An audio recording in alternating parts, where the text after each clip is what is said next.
Good morning students. आज हम अंतर्राष्ट्रीय राजनीति में एक छोटा सा मूलभूत सिद्धांत है जिसकी चर्चा कई बार न केवल BA थर्ड ईयर के प्रश्न पत्र में होती है बल्कि प्रतियोगी परीक्षाओं में भी ये प्रश्न कई बार पूछा जाता है।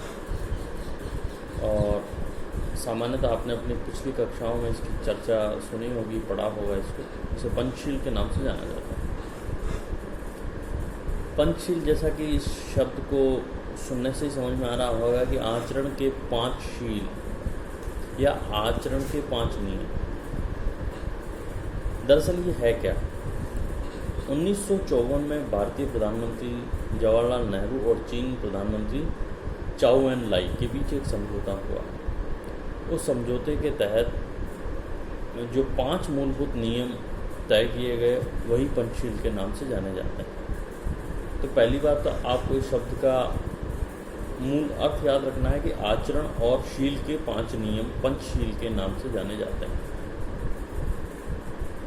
अब आचरण के 5 नियम क्या क्या हैं जिन पर सहमति बनी थी दोनों नेताओं के बीच? पहला है, प्रत्येक देश एक दूसरे की क्षेत्रीय अखंडता और प्रभुसत्ता का सम्मान करेगा, उसे सुरक्षित रखने की कोशिश करेगा, यथासंभव उसका उल्लंघन नहीं करेगा।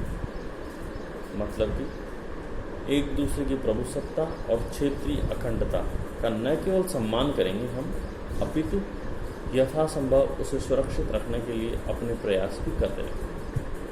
नंबर 2, अनाक्रमण। जैसा कि शब्द से समझ में आ रहा है, आक्रमण नहीं करेंगे। मतलब कि दोनों देश एक दूसरे पर किसी प्रकार का कोई हिंसक आक्रमण नहीं करेंगे। नंबर 3, एक दूसरे के आंतरिक मामलों में किसी प्रकार का कोई दखल या हस्तक्षेप नहीं करेंगे। नंबर 4, समानता और पारस्परिक लाभ। यथासंभव दोनों देश ये कोशिश करेंगे राष्ट्रीय और अंतर्राष्ट्रीय मंचों पर जहां भी संभव हो सके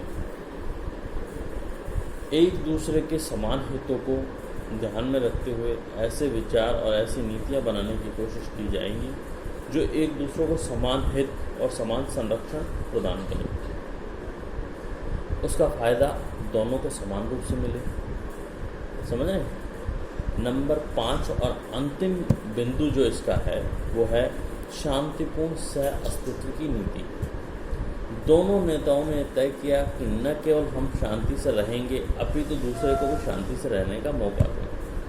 ऐसी कोई परिस्थितियां, ऐसी कोई चुनौतियां हम एक दूसरे के समक्ष पैदा नहीं करेंगे जिसके माध्यम से एक राष्ट्र का शांतिपूर्ण जीवन बाधित हो। और आज ये सिद्धांत हमारी विदेश नीति का मूलभूत सिद्धांत बनकर जिंदा है। भारत ने समय समय पर इस बात को अपने विदेश नीति में स्थापित किया है कि हम इस मूलभूत सिद्धांत के प्रति पूरी तरह से प्रतिबद्ध हैं, समर्पित हैं। और आज इस पंचशील के सिद्धांत को न केवल अंतर्राष्ट्रीय स्तर पर सराहा जाता है अपितु अंतर्राष्ट्रीय स्तर पर कई देश इसे अनुकरण करने की कोशिश भी कर रहे हैं।